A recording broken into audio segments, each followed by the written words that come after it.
Hello, and welcome to the 8th edition of the Historical Nugget Show. I'm your host, Pastor Jonathan Dubose Jr., better known as the Prophesying Guitarist.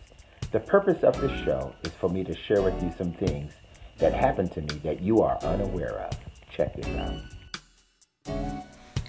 Back in 1985, the Hawkins family was touring the United States and stopped into a town called Nacogdoches, Texas.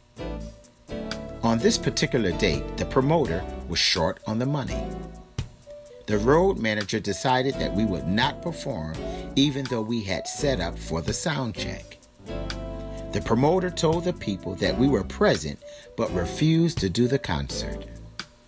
The people came out to the tour bus and began using vulgar language and calling us everything outside of being a child of God. They began to shake the bus. Walter Hawkins prayed. Seconds after his prayer, hail and rain came from the sky and scattered the people. Job 38, verses 22 and 23 reads, Hast thou entered into treasures of the snow? Or hast thou seen the treasures of hail, which I have reserved against the time of trouble, against the day of battle and war? I'm here to tell you, ladies and gentlemen, that prayer works. The Bible, 2 Corinthians chapter 13, verse 1 says, Out of the mouth of 2 or 3 witnesses, let every word be made established. Here is the road manager, Mr. Richard Benjamin. Brother Jonathan DeBose,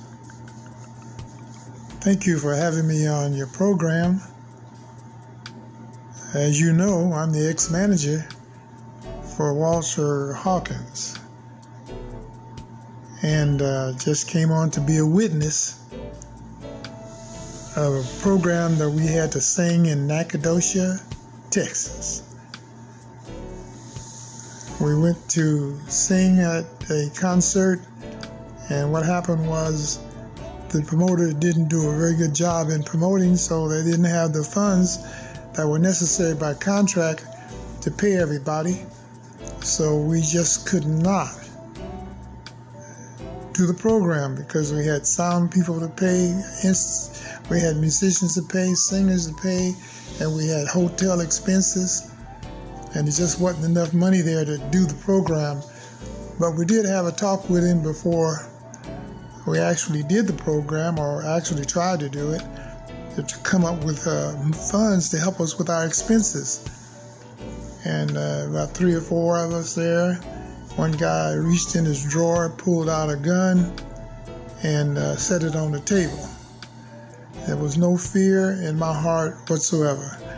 God tells us that we're not a people of fear, but of a strong mind.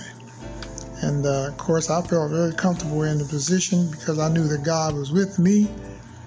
And we always pray before a concert anyway, so we were set. I went and told the family to go get on the bus. We wasn't going to do the show. And we had to clear the instruments. But by that time, the guy told all the people that we weren't going to do the show. They didn't understand it. They got upset, went outside, started shaking the bus, and they were giving us some foul language and about ready to riot. And so I had to get those instruments on that bus.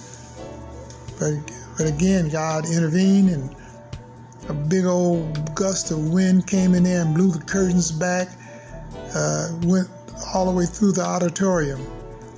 And people got up, started going out, but they went out and found the bus on the back side of the building, and they started shaking the bus and spewing out foul language, and it was terrible. But Walter prayed on the bus and asked God to intervene, and God did just that. Came along a big gust of wind, thunder, lightning, and rain. And man, it came down so hard and so fierce that people got to running and taking off, trying to find, I guess, shelter in their cars or whatever. But it got that crowd out of there, And then we, as quick as it started, it stopped. And we got that bus loaded. And by that time, we were all on the bus. All the equipment was on the bus. And we were ready to leave when the police officers came. The crowd had dispersed, but they saw us out the rest of the way. And we just praise God for prayer, because He's a God that'll answer prayer. And not after a while, He'll answer prayer right now.